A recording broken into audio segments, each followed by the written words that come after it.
I think the biggest mistake that a lot of physical products brands makes, they think that they're like a manufacturer, but they're actually a marketing company.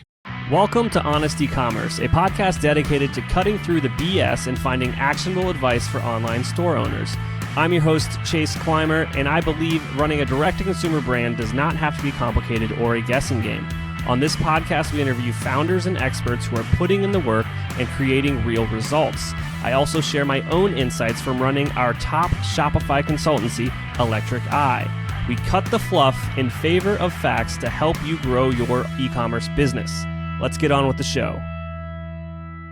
Hey everybody, welcome back to another episode of Honest E-Commerce. I'm your host, Chase Clymer, and for those of you that only listen to the audio version of this, you should probably go check us out on YouTube because I cut off all my hair, and I think this is the first episode where you guys will see it. I donated over 12 inches of locks of love about 2 weeks ago, so there's that. Check out the YouTube channel. Please subscribe. I'm trying to grow that nonsense over there. But today, I'm also... Thank you. But today we're bringing an awesome guest to the show. I was on his podcast a while back. He is the host of the Ecommerce Influence podcast. Austin Brawner is the CEO of Brand Growth Experts, where he provides coaching and training for e-commerce entrepreneurs. Austin, thank you so much. Welcome to the show. How are you doing? I'm great. Thank you for having me. Yeah, I mean, this is going to be a fun one. The conversation we had a while back was a blast. So make sure you go find my episode on his podcast and subscribe because he talks about all sorts of awesome stuff. But let's kind of just dive into it. How'd you get started in e-commerce? How did I get started in e-commerce? I was working at a startup in Los Angeles, and we were selling healthy vending machine franchises. It's so weird. And I was one of the first. What's that? So weird you say that. That was like one of my first forays into e-commerce as well. Here in Columbus, the guy like sold the vending machine things for like corporate like lunch rooms, if that makes sense. Yes. Yeah. And then they'd make all their money on stocking it. Yes. So yeah, I mean, it was my first real, I guess like second real job out of college. And I was one of the first employees at this company, and I got really involved with the marketing. And we started getting, we were super excited about Infusionsoft at the time, which was all this automated marketing. It was kind of the first of its kind. You could take emails, make triggers, and all these different things. We built this really fast growing large business based entirely on lead gen to automated emails that closed with one salesperson. And it was super cool. I learned a ton about marketing, a ton about automated marketing. And I think at the time we had built like a $15 million company, and we had one salesperson closing all these leads. So it was super powerful. We got second place in this thing called Infusionsoft Ultimate Marketer competition. And so I learned a bunch of this stuff, and I was like, I had a friend who was building a company called Blender's Eyewear. One of my best friends from high school started that, was a co-founder. And I noticed that he was doing none of it. Like there was no marketing automation going on in e-commerce at all. And so when I wanted to leave that company, I said, hey, let's team up. I will come in, and I know this is going to work because we were selling like $100,000 franchises with automated email marketing. I bet we can sell $40 sunglasses. So I actually hopped in my car. I drove down to San Diego from Los Angeles, and I stayed on his couch for a month. And we built out all these emails, and they were growing really fast at the time. And it went really, really well. This is actually even before Klaviyo existed. So it was super, it went really, really well. And then their neighbor company, called Pura Vida Bracelets, which you guys might have heard. They saw what we were doing, and they're like, oh, let's hire you as well. And so that was kind of my first foray into working in marketing with e-commerce brands. And I was like very interested and passionate about this idea that you could create marketing automation that would sell for you regardless if you were doing anything. Yeah, I think that marketing automation is the coolest thing ever. I mean, how... Did you ever get into like what Russell Brunson was talking about and building over there with what's his company? ClickFunnels? Yeah. So we do have a ClickFunnels account. I mean, a lot of the same stuff like ports over. Like I think he's done a really good job of taking this like landing page building software and turning it into something really big, because he was second, right? Lead Pages was first. Yeah. And then he kind of blew out Lead Pages with a much better version of it. But yeah, doing some really interesting stuff there. It all just comes down to is like, you know, having, you gotta build a quality funnel, and then, you know, some of the pieces that kind of make it more valuable is like, then you got to start upselling people and just make it easier for them to say yes to your offers. Yeah. Well, what was so interesting at the time, right, is like this, we now think about Klaviyo and like it's so powerful. You can do all these things. Back then, it was really, really challenging. We were using Infusionsoft. This is before Klaviyo came out. But it went so well that our business started growing really fast. Like I was just doing consulting, and it ended up, there's more and more brands that were like, hey, can you do this for me? And then Klaviyo came out, and I remember starting to work with that. And it was basically when it was just two people there, Ed and Andrew were the founders of Klaviyo. And I remember like emailing them being like, okay, this is cool. This is working. We'd like talk. I went to their headquarters when they were just in like a tiny, I think it was like a 10-person office in Boston. I was like working with them, and it was super cool. And I built this agency where we were doing all this stuff for brands, kind of like growth marketing, referral marketing, and automated marketing. And that's like really how I got my start in e-commerce, like learning what actually works and what doesn't work. Those first couple of years, it was really exciting because I was working with these brands that were growing super fast. Brands like, I've heard of like MVMT Watches, which is like a big growth story. Did some work with them, helped them build their referral program and emails. And it was just interesting because those first couple of years, I was like very in the trenches. We were just talking before hopping on this about Black Friday and like how as a younger person, it's easier to be like, all right, yeah, I'll take on this project last minute. That was me. I had all these clients. It was like Black Friday was always the craziest because we were just, we were running like marketing for like 10 companies and going into the biggest time of year. And so that was kind of my real start in the e-commerce space. Absolutely. I mean, it's an awesome story. And I see a lot of parallels between what you kind of did and what we did starting our agency. I mean, the first thing is just like, we were just naturally curious, and we were like, well, this thing looks interesting, and a lot of people are saying it's helping them grow in X, Y, or Z way. And I remember that like Klaviyo was one of them where we just kind of like sat down and we're like, you know what, like this thing's really cool, and now we're forcing everybody to use it, and it changed a lot of the businesses that we were working with too. And that was just the power of email automation, and then just helping, it's where when brands are in that kind of growing, that scaling phase, like after they've got product market fit, they've got an almost predictable kind of funnel. They still don't have enough support or team members to really do things the right way. And anything that you can automate is a game changer. It is. It leads to a lot more profit, right? Like that's the thing that I think what the light bulb that flipped for me was realizing how much money. I actually came back to an article from a guy named Kevin Hillstrom, and Kevin has been on my podcast. He's got a blog called Mind That Data, and he used to work at Nordstrom's and like old school marketer guy, analytics guy. And he talked about tolls, and he was like, one thing that we forget about are the tolls that we pay to do business in e-commerce, right? And a lot of these is when you break down your P&L and you look at where the money's going, so much of that goes to tolls, to Facebook, to Google, to all these companies that are actually like the ones that are truly making the profits when your business is growing. It's kind of the cost of doing business. But the cool thing about marketing automation, the reason I was so excited was like, it's very low toll based, right? It's a flat fee pretty much for Klaviyo.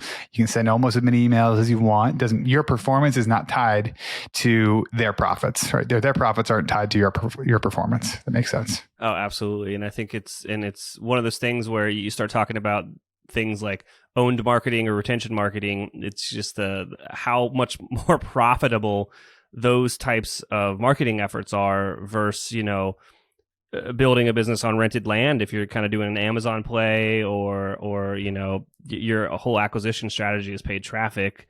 Even this year, there were two major blows to paid traffic. And, some people still aren't recovering. And then there's also, the whole data privacy thing, so that's why you kind of need to grow with the times. For sure. And it also just makes it a little less stressful, right? And that was one of my big realizations from spending a lot of time working with these fast growing companies, was that it's just so stressful being completely reliant on one channel. And, living and dying by Facebook results is, it's tough. It's really tough. I do have a question for you. And you can answer this, any way that you think that you can. But there's something that I always found curious with working with fast-growing brands. And there's two types of founders, I guess. And it's like some are, it's growth for the sake of growth. And it's just because they want to. And it's always faster and quicker and stuff like that. But then there's, honestly, sometimes this is just the complete opposite. They're growing so fast and they don't understand why, and they just need help. With kind of your experience in working with the different types of founders, what are the pros and cons of each of those approaches? Well, I think I don't know if I would categorize it in the exact same way, right? Like the second category of like, we're growing so fast and we don't know why. I think that's interesting, because that's usually like you catch like lightning in a bottle kind of. It's like something that is so,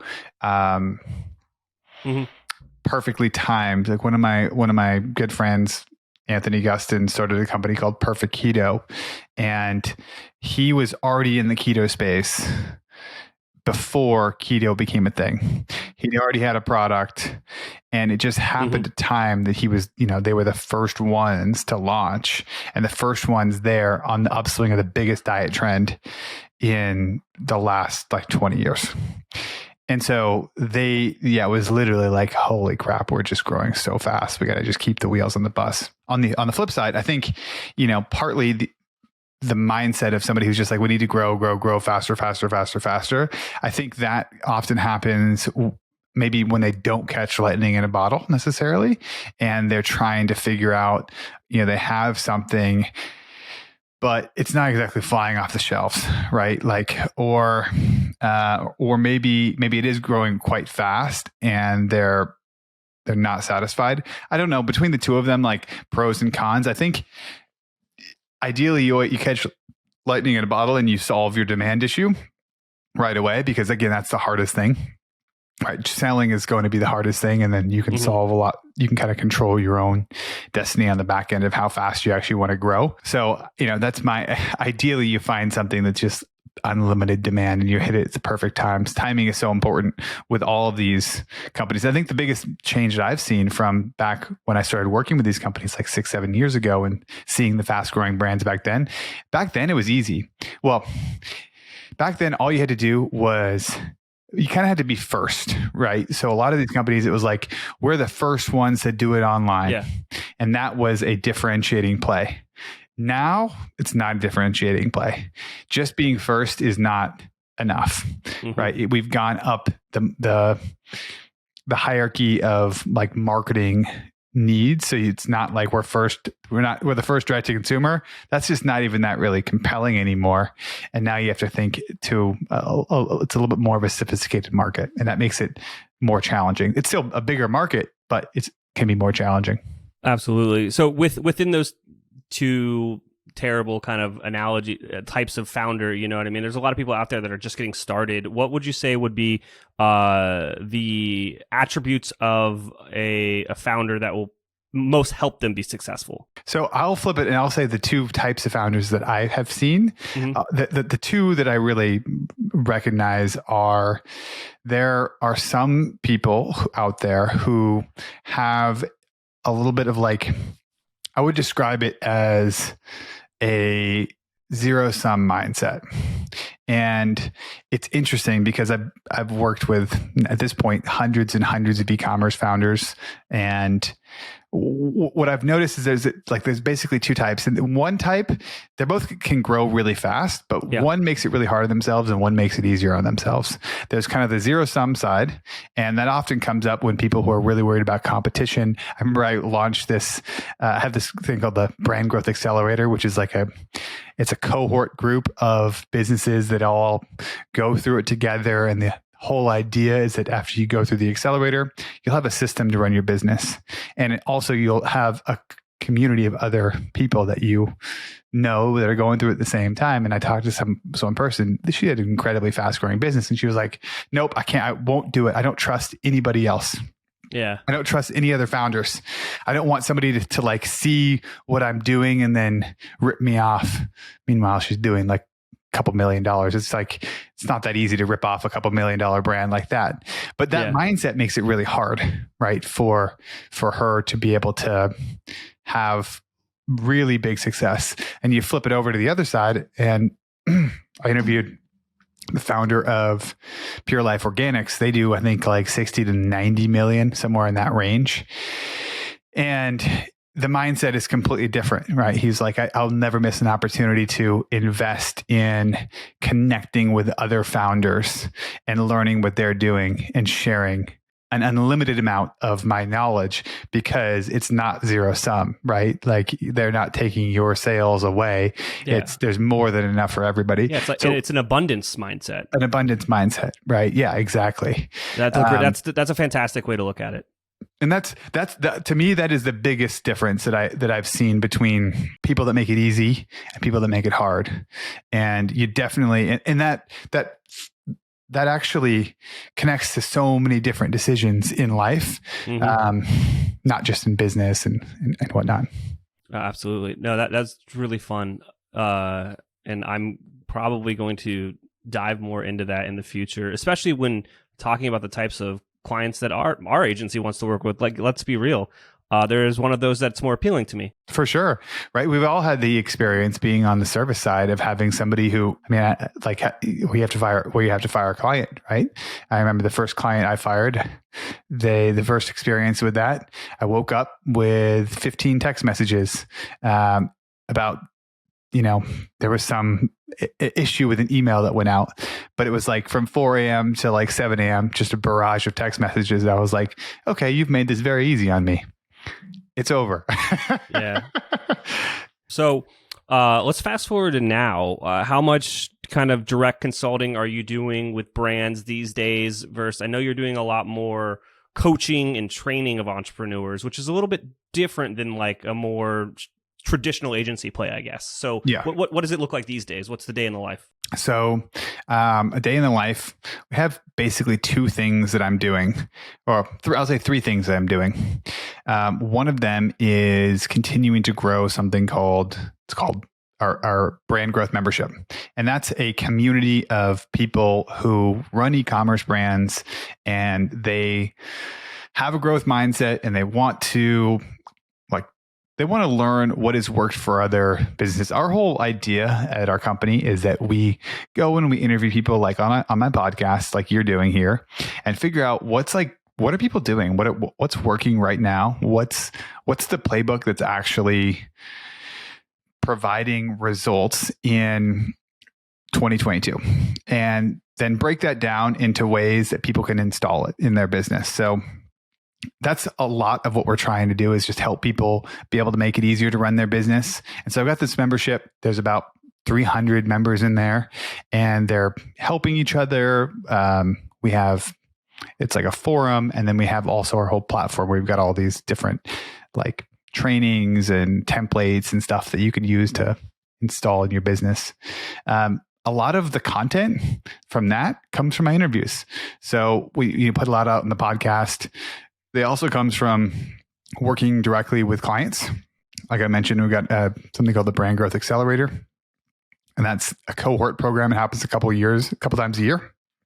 And that is where I spend most of my time working with clients. We have a group, usually about 20 to 30. And over a period of 8 weeks, we will go through, and the idea is to help people get really clear on what they want to go and build systems in their business to make it so it's possible. And it's a combination of group coaching and then one-on-one. And that's really fun, because that whole community that we've got, it's all established e-commerce entrepreneurs. And we go through and figure out, what is everyone trying to accomplish here? How can we collectively help each other out? And what's interesting is that everybody has something unique that they're really, really good at, and the reason that they're growing their business. And often it's just much easier to find out what somebody else is doing, learn from them, and take that and install it in your business rather than trying to come up with something new, right? It's the power of a library card. It's honestly just go to the library and there's a cheat sheet to growing a business. 100%. I mentioned these books like a million times on the podcast, but without a doubt, like Profit First by Mike Michalowicz changed our business like overnight. Traction changed our business overnight. And those were just, 6-8 hour reads. Boom. Our business is just so different. And library card's free, but you could have bought them for like $10. You know what I mean? And it's like just wild. Like, don't reinvent the wheel. Like, people have, especially now, like people have done everything that you are thinking about doing before, just in a different package. Yes. They made all the mistakes and learned from them. I mean, I think a lot of what I talk about is just like mistakes that we've made, right? And also helping people try to run their business in a more sane way because of the insanity that we went through when running an early growth agency. That was just, it's hard enough to grow one brand, let alone like 6 or 8 or 10. And so you learn a lot of things about what you want in your life, how you want your business to work for you, all those different things. And then, I mean, you can kind of turn them into systems, and it's really helpful. I mean, just the collective knowledge of being at a growth agency and helping like a dozen brands at a time, like you're learning and solving 10 times faster than any one brand out there. And that's kind of like the power of finding a partner like a consultant or whatever that is in your corner that can help, that you trust, is because they more than likely have experienced it before, or they have someone in their network that they can ask and get the answer right away. For sure. It's so interesting. I think I've like looked at the service provider agency freelancer relationship, and it's very interesting because there's so many polarizing opinions out there. Oh my right? Gosh, people are like, never use an agency, only use an agency, never use a freelancer, hire in-house. The way I think about it now is that it's a life cycle. It goes back to something you just said earlier.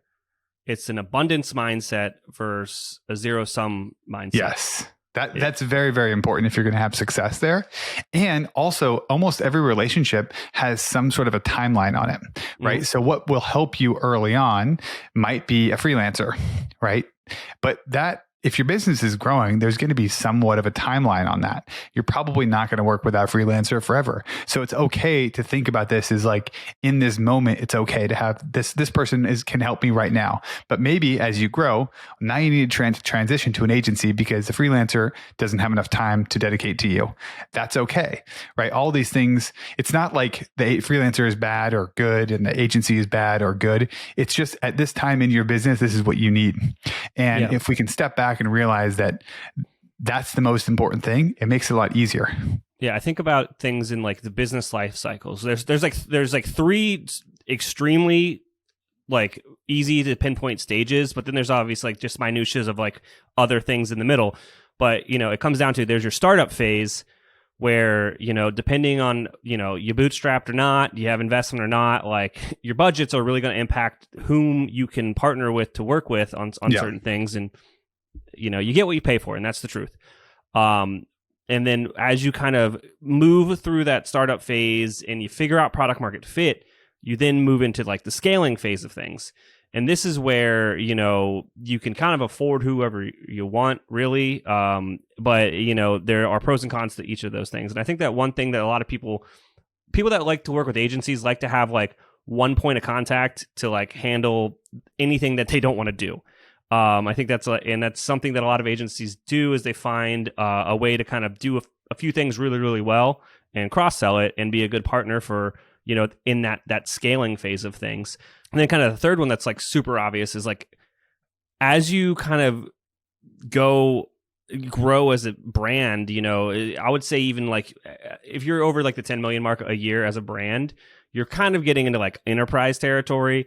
And that's when you probably should, especially your CFO is going to say this, is bring everything in house and like start to rein in the spending, except for on like really strategic initiatives where you do want like an outside opinion. Yes. Something that's outside of your core competency. I think it's always interesting. I was talking about this with my clients. It's like, what is your business, right? Are you and this, I think the biggest mistake that a lot of physical products brands makes, they think that they're like a manufacturer, but they're actually a marketing company.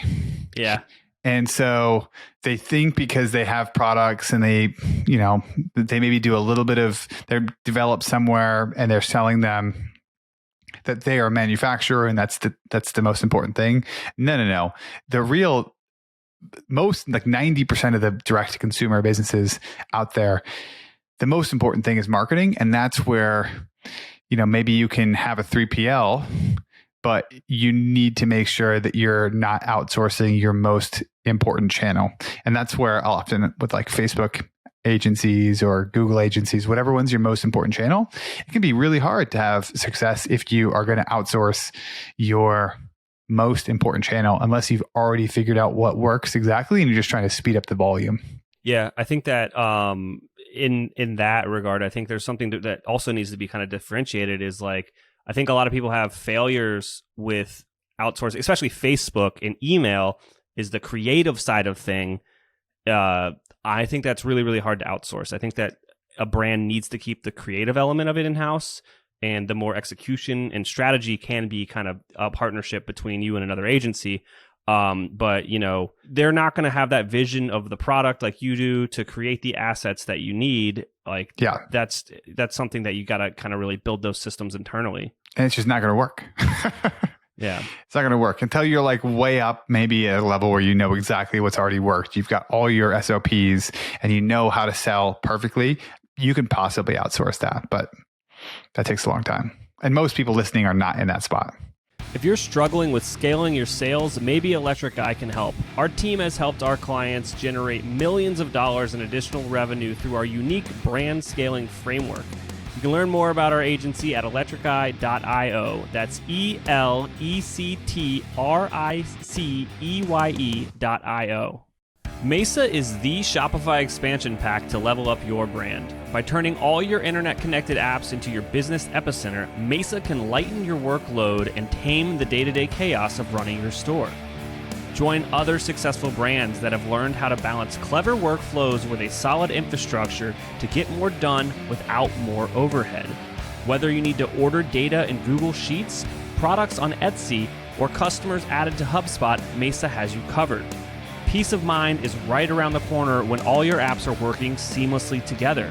To put it quite simply, Mesa is a better way to work. Search Mesa, that's MESA, in the Shopify App Store and download the app today. Is your store holiday ready? Now is the time to make sure you and your team are prepared for the busy season ahead. Gorgias, an omni-channel help desk built for e-commerce, has machine learning functionality that takes the pressure off small support teams and gives them the tools to manage a large number of inquiries at scale, especially during the holiday season. Gorgias combines all your different communication channels like email, SMS, social media, live chat, and even phone into one platform and gives you an organized view of all your customer inquiries. Their powerful functionality can save your support team hours per day and makes managing customer orders a breeze. Merchants can close tickets faster than ever with the help of pre-written responses integrated with customer data to increase the overall efficiency of customer support. Their built-in automations also free up time for support agents to give better answers to complex product-related questions, providing next-level support, which helps increase sales, brand loyalty, and recognition. Eric Bandholtz, the founder of Beard Brand, says, "We're a seven-figure business, and we have essentially one person on customer support and experience. It's impossible to do it without tools such as Gorgias to help us innovate." Learn how to level up your customer support by speaking to their team.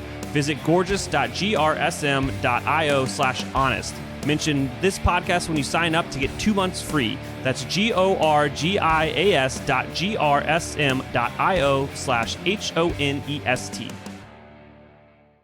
Our partner Rewind can protect your Shopify store with automated backups of your most important data. Rewind should be the first app you install to protect your store against human error, misbehaving apps, and collaborators gone bad. It's like having your very own magic undo button. Trusted by over 100,000 businesses, from side hustles to the biggest online retailers like Nix, Gatorade, and Movement Watches. Best of all, respond to any of their welcome emails and mention this podcast, Honest E-Commerce, and get your first month absolutely free. Getting an online business off the ground isn't easy. So if you find yourself working late, tackling a to-do list that's a mile long with your fifth cup of coffee by your side, remember, great email doesn't have to be complicated. That's what Klaviyo is for. It's the email and SMS platform built to help e-commerce brands earn more money by creating genuine customer relationships. Once you set up your free Klaviyo account, you can start sending beautiful, branded messages in minutes thanks to drag-and-drop design templates and built-in guidance. And with e-commerce specific recommendations and insights, you can keep growing your business as you go. Get started with a free account at klaviyo.com/honest. That's KLAVIYO.com/HONEST. Obviously, there are entrepreneurs in all shapes and sizes listening to my show right now, and we talked a lot about kind of the mindset of getting things started. I know you have this concept of the Effortless growth operating system. How does that help merchants? What is that? So this is kind of I took a lot of what I've done working with clients and how I run my own business. We package it into something we call the Effortless growth operating system, which it's, similar in a way to Traction, right? Where it's an operating system to run your business, but it's more optimized for a online business, an e-commerce business. Mm-hmm. And it's like a 6-step process. And the idea is that if you take your business and you break it down into a similar kind of thought process where you're looking at things over a year, over 3 years, over 90 days, and then down to a much smaller time period, that you can create systems in your business that allow it to basically run itself. Some of those components, dashboards, right? Like having a dashboard that is designed for your business, that everybody in the company knows if your guys are doing well or doing poorly.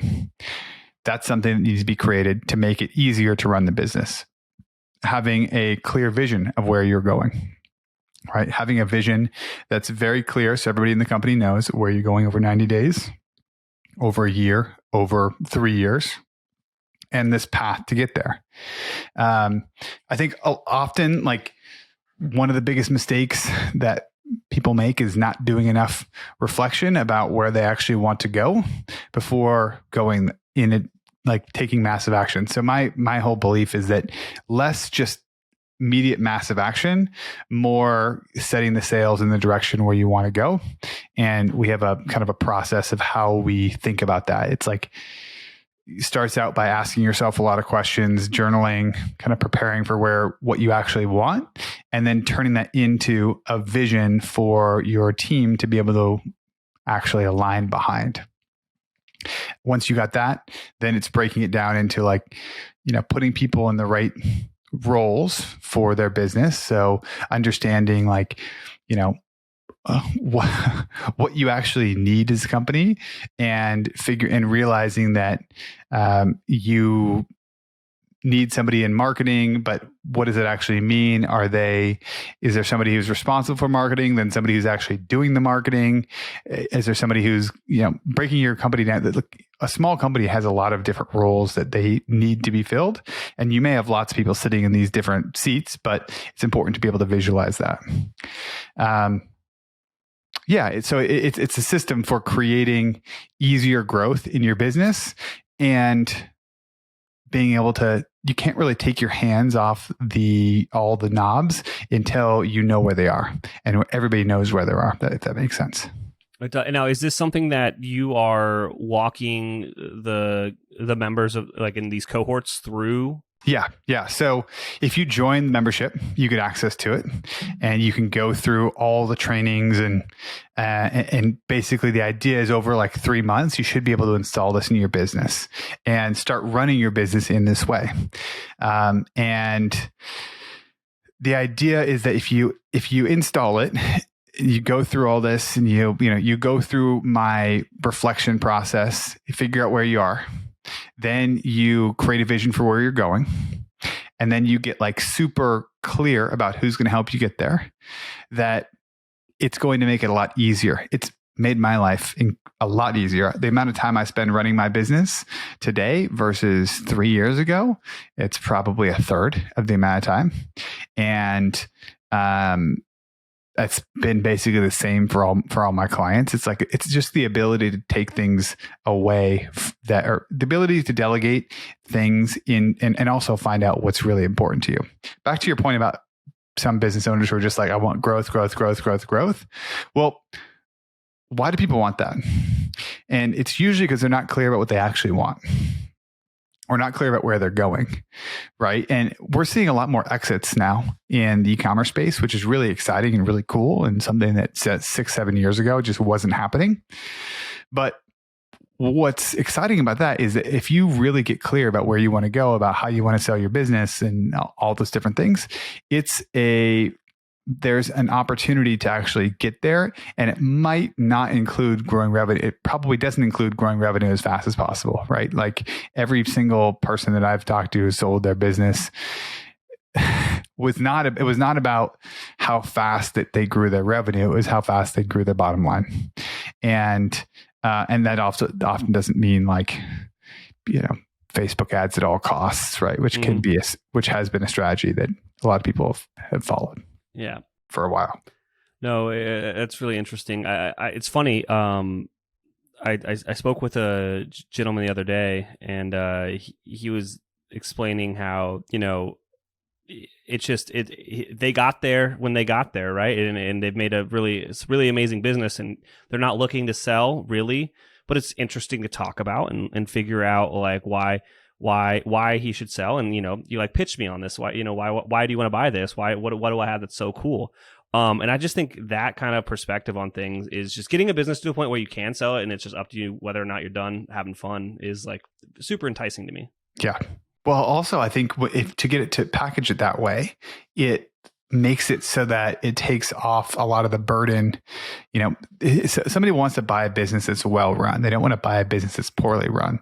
They want to buy a business where the owner has the choice to continue to run it and isn't, burned out, rather than somebody's completely burned out by the business that they built. All the things that happen to create a business that's more valuable are also better for the business owner. Yeah. Especially it's better for your pocket. If you kind of get rid of, like, honestly, any opportunity that a potential investor sees or a potential purchaser sees is things that you should be fully aware of. Yeah. And if you just fix that yourself, now your valuation just went up. Yes, 100%. 100%. One of the most important things to focus on, and one of the kind of 6 steps of this effortless growth operating system, is first and foremost, making sure you keep growth simple. And, you've talked a lot about this in the podcast as well, but it's very easy to see shiny objects everywhere, especially if you listen to podcasts, if you listen to trainings, all these different things. But at the end of the day, it is very simple. It's, can you boost average order value? Can you drive more traffic? Can you increase your conversion rate? And like everything should come back to that. Everything should be coming back to these things, because those are truly your only levers that you've got. Also, increase repeat purchase rate. But it's, again, very, very simple. And that makes the whole part of running your business easier if you can stay away from some of these shiny objects. The second part of it is asking better questions. And Tony Robbins has a saying that's really resonated with me, which is the quality of your life is equal to the quality of the questions that you ask. I think that's the same with your business. The quality of the outcome that you get from your business is equal to the quality of the questions that you ask.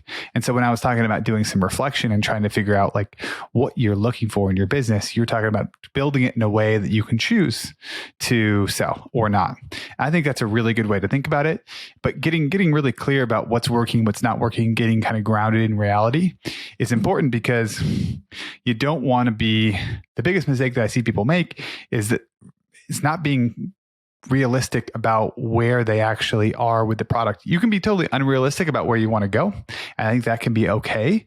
But if you're not clear and if you're not realistic about how people are perceiving your product, you're probably not going to have that much success. If you think that they know, they love it and they don't, well, that's not a good place to be. kind of the third thing in this operating system is to paint a crystal clear vision of where you want to go, and that really that really makes it easier for other people to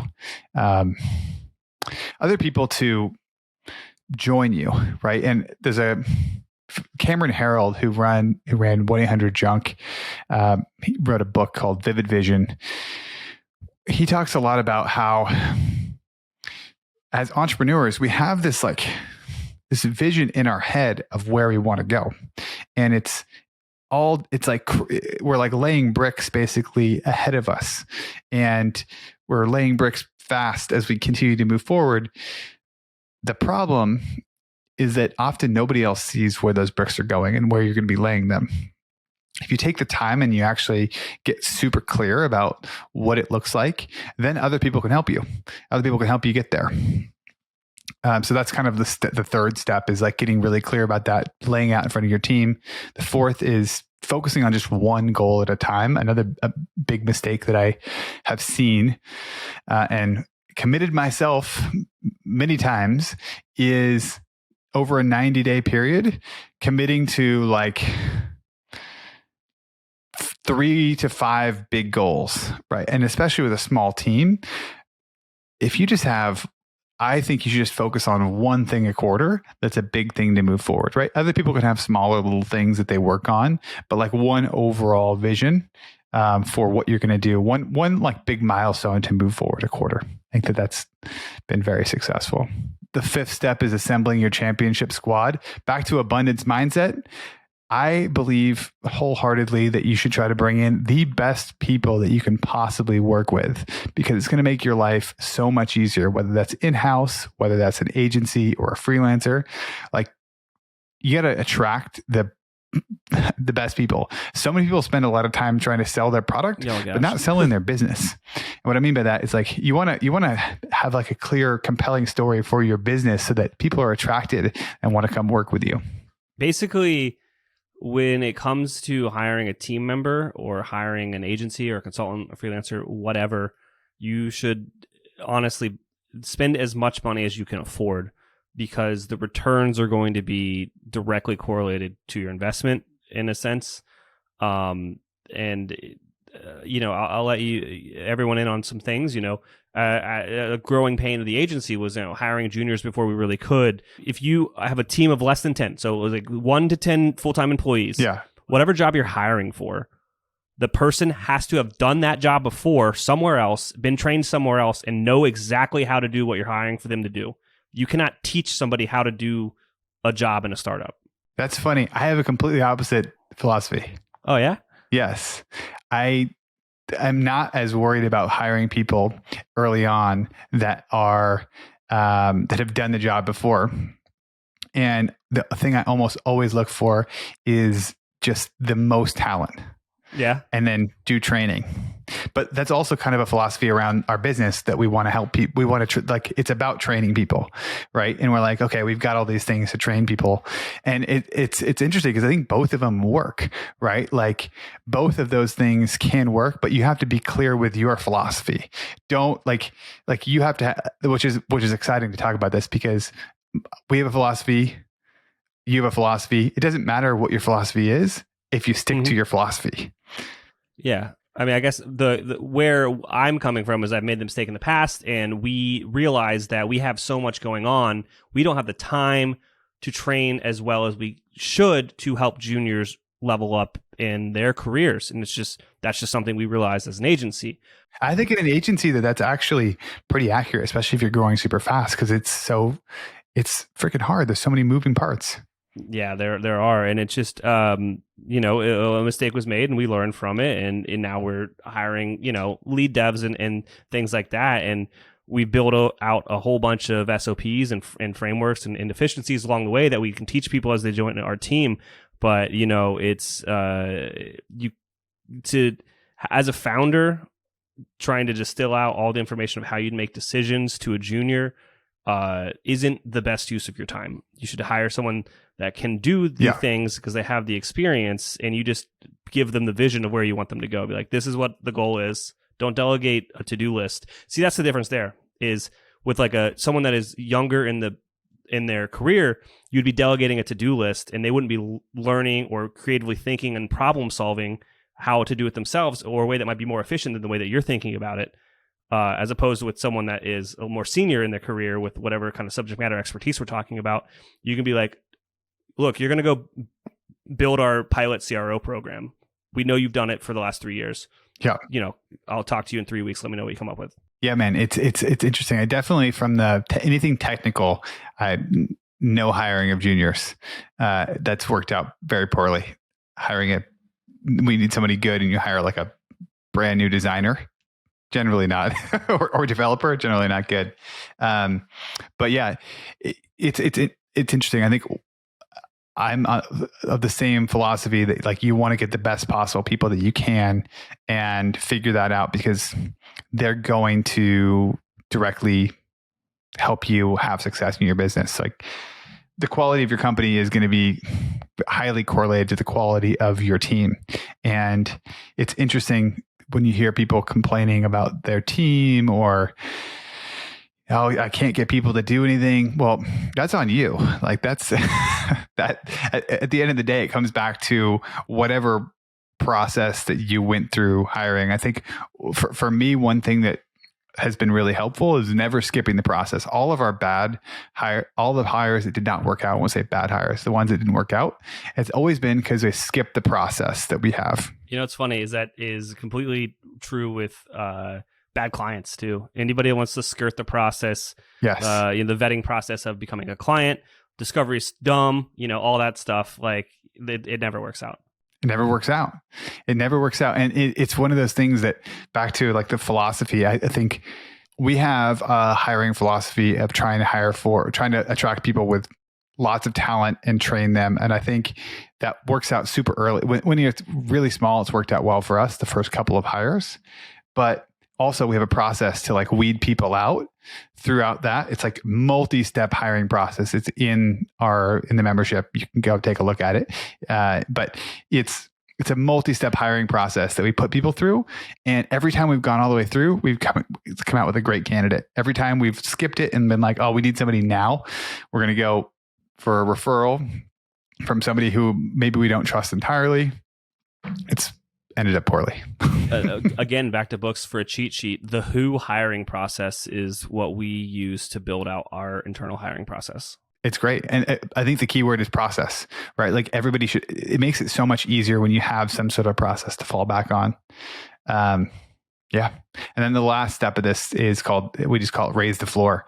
And it's like every 90 days, try to put in systems that help you raise up the floor of the business so you don't fall backwards, right? So anything that has worked over the last 90 days, is there any way to automate it?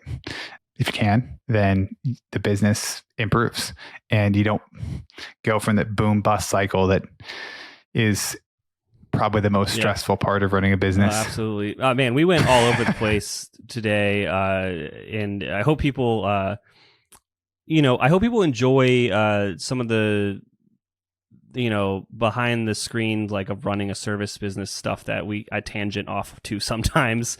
But it's just, these are things that I like to talk about. Yes. I was talking with somebody else. I was talking with Taylor Holiday, who runs Common Thread Collective. And, we're talking about, is it better to run an agency or an e-commerce business? And it feels like people on each side are like, oh, grass is always greener. Grass is always greener. Grass is always greener. But, both, at the end of the day, both are challenging. Both have their upsides and downsides. And there's also a lot that you can learn from running either one. Absolutely. And we could, that'd be a whole another hour-long conversation, honestly, if we wanted to dive into that, which one's better. But I'll just have you back in a couple months and we'll dive in there or somewhere else. Austin, is there anything I forgot to ask you about today that you think would resonate with our audience? What books would I recommend? They've changed my... Yeah. Well, you get some good examples. I'm going to pull up my phone and I'm going to write down all these and get them. Yeah. One that I liked recently that was very simple. It got recommended to me. Double Your Profits by Bob Pfeiffer. Have you read that one? I have not. I'll have to check that out. It's good. It's a very short read. It's like 78 steps or something. Each one's like a page. That one's really, really good. I too like the, on the financial side, a book that completely changed my life is, oh my gosh, why am I not remembering the name right now? It's got a crazy name. Simple Numbers, Straight Talk, Big Profits. I have heard of it. Such a good book. And again, one of those things that you can take, install the system and run with it. So that's a good one. It's like required reading. The other one is The Brain Audit. I love The Brain Audit. It's an excellent, excellent book. I've had the only person, both those people, the person who wrote Simple Numbers and the author of The Brain Audit of my podcast. And because I read it and I was like, I got to bring you on, talk to him about it. But it's a really interesting, like, breakdown of conversion and why it's why customers buy. That's the whole book. And it's really helpful for e-commerce because I'll share one of the things I really liked. It's something called reverse testimonials. It's that we often think of leading with our best testimonial, right? Like somebody that says something like, Brand Growth Experts, the best company, we had the best experience, all those different things. But in real life, nobody ever shares a testimonial like that. The way that they share it is, let's say you're recommending an ice cream place. Maybe you would say like, okay, maybe it's a coconut ice cream place. Okay, so you might start with something like, all right, so typically coconut ice cream is not my thing, but this is incredible. And that's actually the way humans share testimonials. They start with kind of a negative, right? Like, I've had terrible experiences with agencies, but this agency blew me away. That's an example of a negative testimonial that's way more powerful. And that's where you can install that in your own product page. And those tend to be a lot more effective than over the top, effusive, praising testimonials. Oh yeah, that's fantastic. And it's funny you say that. We interviewed all of our clients not all of them, but we interviewed about a handful of them, and one of them basically said like, we've worked with a bunch of agencies that all said they were Shopify experts, but Electric Guy was the only ones that actually the proof was in the pudding, and I was like, that's really cool. And now I'm like, I should probably put that on our contact page. That's probably the best testimonial, right? That's the best testimonials. Awesome. Austin, where do people go to check out the podcast, to check out the membership, to learn more about the cohorts? What do they do? So I would say the best place to go check out is just go to brandgrowthexperts.com. That's going to have the next Brand Growth Accelerator kicks off in February. So if you're interested in joining that, or you can join the membership over there. And then the podcast is called the Ecommerce Influence Podcast. It's where all podcasts are found. Whatever you're listening, you can just search Ecommerce Influence Podcast. And I think we've been doing it for quite a while, maybe 300 episodes, a little over 300. So yeah, you guys have been doing it for a little bit longer than I have. Chase, thank you, man. I really appreciate you having me on. Oh, absolutely. I had a blast, and I look forward to talking soon. Thanks a lot, man. I'll talk to you later. All right. I can't thank our guests enough for coming on the show and sharing their knowledge and journey with us. We've got a lot to think about and potentially add into our own business. You can find all the links in the show notes. Make sure you head over to honestecommerce.co to check out all of the other amazing content that we have. Make sure you subscribe, leave a review. And obviously, if you're thinking about growing your business, check out our agency at electriceye.io. Until next time.